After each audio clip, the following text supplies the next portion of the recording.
अगर मैं कामों के बारे में बात करूं तो भारत सरकार ने जो पैसा लगाया है और जो काम हुए हैं, 1 लाख करोड़ रुपए के काम हुए, 1 लाख करोड़ रुपए।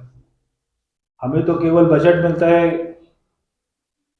1 साल का 5 करोड़ रुपया, मगर हम उसके अलावा हमारी सरकार के पास में जा जाकर मंत्रियों से बात करके 1 लाख करोड़ रुपए के काम हो गए। 1 लाख, मैं समझता हूँ पूरे देश में किसी भी लोकसभा में इतना पैसा नहीं लगा होगा कोई भी। उत्तराखंड में यूनिफॉर्म सिविल कोड लागू हो गया है, लेकिन विपक्ष विरोध कर रहा है कि ये तो राज्य का विषय है ही नहीं, ये तो केंद्र का विषय है। देखिए, अगर वहां के मुख्यमंत्री लाए हैं तो वो पूरा कानून को पढ़कर, पूरे संविधान को पढ़कर ही लाए हैं, और जो विपक्ष का काम है उसको शोर मचाना, उसको अपने वोट बैंक की राजनीति करना। तो अभी जो है वो केवल उत्तराखंड में हो रहा है लागू, धीरे धीरे पूरे देश में लागू होगा।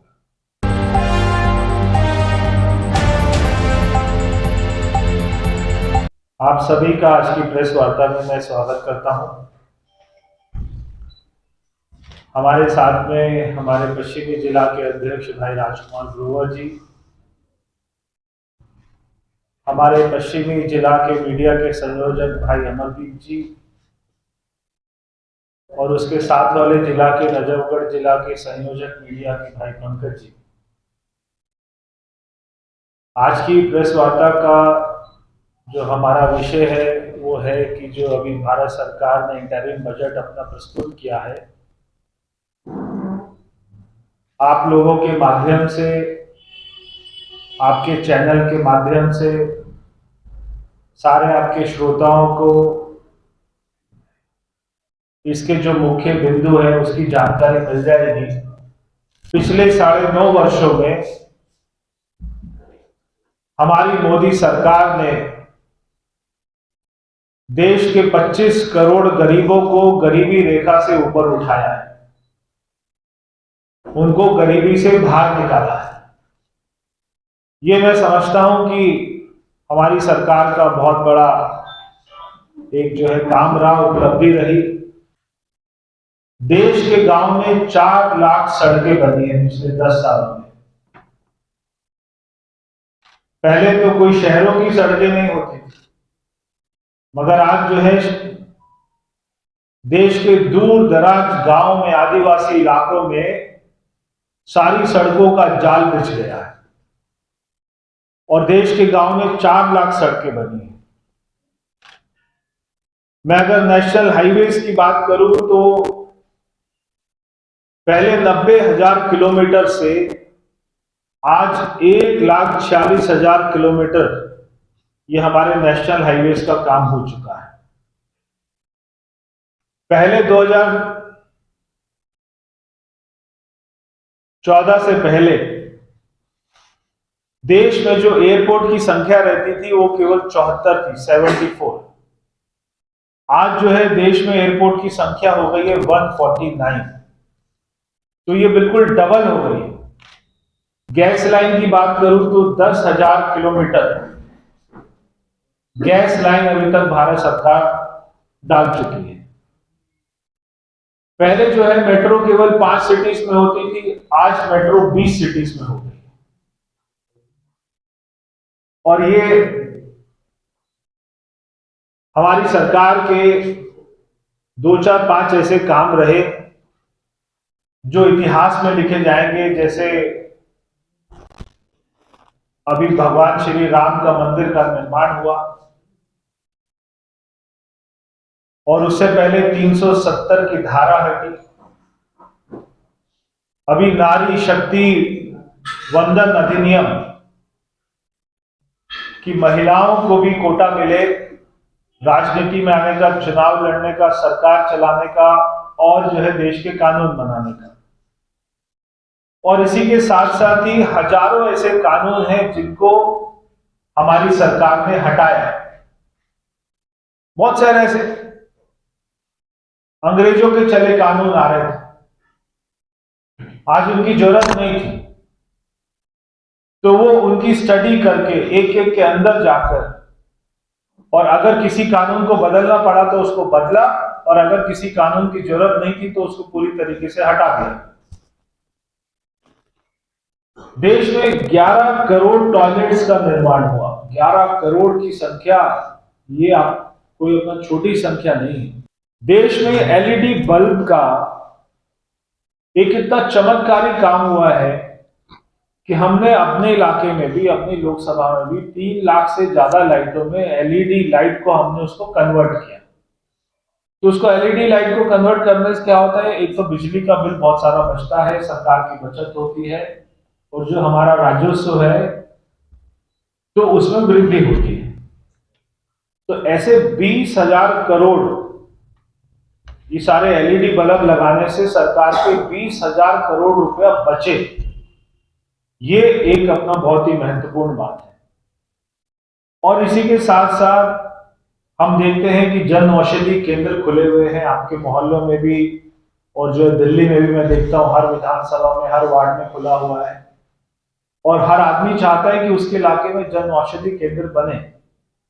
अब ये जन औषधि में क्या होता है, ये जो है प्रधानमंत्री जी ने खोले जन औषधि केंद्र, जहां पर अगर आप जो है केमिस्ट के पास में जाएंगे तो जो दवाई आपको 500 रुपए की मिलती है, वो दवाई आपको जन औषधि केंद्र में केवल 30 या 40 रुपए की मिलती है। तो इतना 90% का जो फर्क है, इससे हमारे देश के गरीब लोगों का कितना पैसा बचा है, और उन दवाइयों में कोई फर्क नहीं। हमारी सरकार ने ट्रिपल तलाक का जो कानून को खत्म किया, ये हमारे मुस्लिम बहनों के लिए बहुत बड़ी सौगात आई है। हर राज्य का राजस्व, वो जीएसटी से पहले और जीएसटी के बाद में 4 गुना का फर्क है। तो ये ऐसा केवल दिल्ली में नहीं हुआ, क्योंकि दिल्ली के लोग बाकी राज्यों की, उनकी जो फिगर है वो नहीं देखते हैं, इसलिए वो इस बात को मान लेते हैं कि हाँ भाई केजरीवाल जी ने बढ़ाया होगा। मगर जो दिल्ली का टैक्स बढ़ा, जो दिल्ली का राजस्व बढ़ा, जो दिल्ली का बजट बढ़ा, वो जो हुआ है वो सारा जीएसटी के आने के बाद हुआ है। तो जीएसटी आना, और आज जो है 1.5 लाख करोड़, एक महीने में 1.5 लाख करोड़, 2 लाख करोड़ रुपए का टैक्स आना देश में बहुत बड़ी बात है, और ये केवल जीएसटी के कारण हुआ है। आज भारत जो है दुनिया का सबसे बड़ा दूसरे नंबर का मोबाइल मैन्युफैक्चरर जो है वो अपना देश बन गया है। तो पहले हमारी गिनती कहाँ होती थी, और आज पूरे वर्ल्ड में दूसरे नंबर पर हम लोग अपना मोबाइल को बनाते हैं और उसको एक्सपोर्ट किया जाता है। तो ये बहुत बड़ा काम हुआ। इसी के साथ साथ मैं आपको दिल्ली के कुछ ऐसे काम बताना चाहता हूं देश के कामों के साथ में, जो बहुत अच्छे काम हुए हैं, जैसे पीएम स्वनिधि योजना। इसमें देश में 78 लाख जो ऐसे स्ट्रीट वेंडर्स होते हैं, उनको प्रधानमंत्री ने कहा कि इनको पैसा दीजिए, सारे बैंकों को कहा कि इनको पैसा दीजिए, और कोई इनसे गारंटी के नाम पर कोई कागज नहीं लेगा, कोई प्रॉपर्टी के पेपर नहीं लेगा, कोई कोई कुछ नहीं लेगा, आप इसको मोदी की गारंटी के नाम पर पैसा दीजिए। ऐसे 78 लाख स्ट्रीट वेंडर्स को भारत सरकार ने पैसा दिया। और इसमें खुशी की बात यह है कि सारा पैसा ये लोग वापस करते हैं, और जब ये लोग वापस करते हैं तो उसके बाद में दूसरी बार में इनको डबल पैसा मिलता है। ये फिर कमाकर वापस करते हैं तो तीसरी बार इनको और ज्यादा ट्रिपल पैसा मिलता है। तो यानी कि आपको भारत सरकार जो है काम भी सिखाने का काम कर रही है, और उसके साथ में पैसा भी देने का काम कर रही है। तो ये बहुत बड़ा काम हुआ है। और उसी के साथ में दिल्ली पुलिस की हम लोग बात करते हैं कि क्राइम कभी होता है तो केजरीवाल जी चिल्ला चिल्ला कर बोलते हैं, देखिए दिल्ली पुलिस मेरे पास नहीं है इसलिए क्राइम होता है। मगर दिल्ली पुलिस के लिए उन्होंने आज तक क्या किया है? कोई 1 रुपए का भी काम नहीं किया। पहले यूपीए के समय में जब हमारी सरकार नहीं थी, 2013 में जब आया था बजट, तो उस समय दिल्ली पुलिस को केवल 4500 करोड़ रुपए दिया जाता था पूरे साल का। इस बार 2024 के बजट में 11,500 करोड़ रुपए दिल्ली पुलिस को दिया गया। तो 11,500 करोड़ रुपए से वो अपनी आधुनिकता और बढ़ाएंगे, वो जो है और ज्यादा टेक्नोलॉजी लेंगे, वो जो है गाड़ियों की संख्या बढ़ाएंगे, मैन पावर की संख्या बढ़ाएंगे, उससे हमारी सिक्योरिटी और ज्यादा बढ़ेगी। और इसी के साथ में दिल्ली मुंबई जो रेल रूट है, अभी उसके लिए 2662 करोड़ रुपया दिया गया। जिससे हमारा दिल्ली से मुंबई जाना 12 घंटे से भी कम हो जाएगा। दिल्ली के लिए बहुत सारी अच्छी योजनाएं आई हैं और उसमें से इस बात की मुझे खुशी है कि जो सारी मुख्य मुख्य योजनाएं सारी पश्चिमी दिल्ली में। तो एक इसमें UER-2 आपने देखा होगा, UER-2, तो वहां पे 8,500 करोड़ रुपए की लागत से सड़क बनी है UER-2, और वो लगभग बनकर तैयार हो चुकी है। 90-95% जो है, तो वो सारा काम पूरा हो चुका है और अगले 2-3 महीने में वो सड़क को हमारी स्टार्ट हो जाएगी। और उसी के साथ में यशो भूमि कन्वेंशन सेंटर आपने देखा होगा, अभी प्रधानमंत्री जी ने उद्घाटन किया था द्वारका में। वो जो 80,000 करोड़ रुपए का प्रोजेक्ट, वो भी हमारी लोकसभा में है। और उसी के साथ में भारत वंदना पार्क, जो पूरे एशिया का सबसे बड़ा पार्क है, वो भी हमारी लोकसभा में।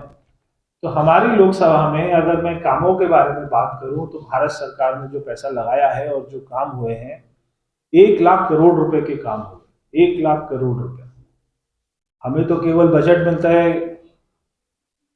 एक साल का 5 करोड़ रुपया, मगर हम उसके अलावा हमारी सरकार के पास में जा जाकर मंत्रियों से बात कर करके 1 लाख करोड़ रुपए के काम हो गए। 1 लाख, मैं समझता हूँ पूरे देश में किसी भी लोकसभा में इतना पैसा नहीं लगा होगा कोई भी। इसी के साथ में लखपति दीदी योजना, ये भी बहुत ही महत्वपूर्ण हमारे प्रधानमंत्री की योजना है कि जो अपना सेल्फ हेल्प ग्रुप होते हैं, और बहुत सारी महिलाएं आपने देखा होगा सेल्फ हेल्प ग्रुप के माध्यम से काम करती हैं, तो ऐसे 2 करोड़ पहले महिलाओं का टारगेट था उनको लखपति दीदी बनाने का, और वो 2 लाख से अपना बढ़ाकर 2 करोड़ से बढ़ाकर अब जो है 3 करोड़ लखपति दीदी बनाने का निर्णय सरकार ने किया है। उसके लिए वो सारी महिलाओं को पैसा उपलब्ध कराया जाएगा, उनको काम सिखाया जाएगा ताकि वो अच्छा काम करे, पैसे को वापस करे, उससे कमाई करे और वो 1000पति से लखपति हो जाए। तो ये बहुत बड़ा काम हुआ है। और इसी के साथ में 7 IIT बन गए हैं, 16 IITS बन गए हैं, 15 एम्स बन गए और 7 अभी नए IIMs अभी खोले गए। देश के किसान सम्मान निधि, जो हमारे किसान हैं उनको किसान सम्मान निधि के रूप में ऐसे 12 करोड़ जो हमारे किसान भाई हैं उनको ये सीधा सीधा अपना बहुत ज्यादा फायदा मिलता है, उनके खाते में पैसा जाता है। और अभी आपने देखा होगा कोविड के समय में और उसके बाद से लगातार आज तक देश में 80 करोड़ लोगों को राशन मुफ्त में मुहैया कराया गया भारत सरकार द्वारा। और आज तक भी दिल्ली में ये भी बहुत ही इंटरेस्टिंग बात है कि जितनी भी राशन की दुकानें होती हैं वो होती तो दिल्ली सरकार की है और वो प्राइवेट आदमी उसको रन करता है। दिल्ली सरकार का उसमें लेना देना नहीं है, केवल वो उसको लाइसेंस देती है, मगर उन्हें जो राशन आता है वो सीधा भारत सरकार से आता है 100%। मतलब उसमें केजरीवाल का, दिल्ली सरकार का कोई 5 पैसे का भी योगदान नहीं है, 5 पैसे का।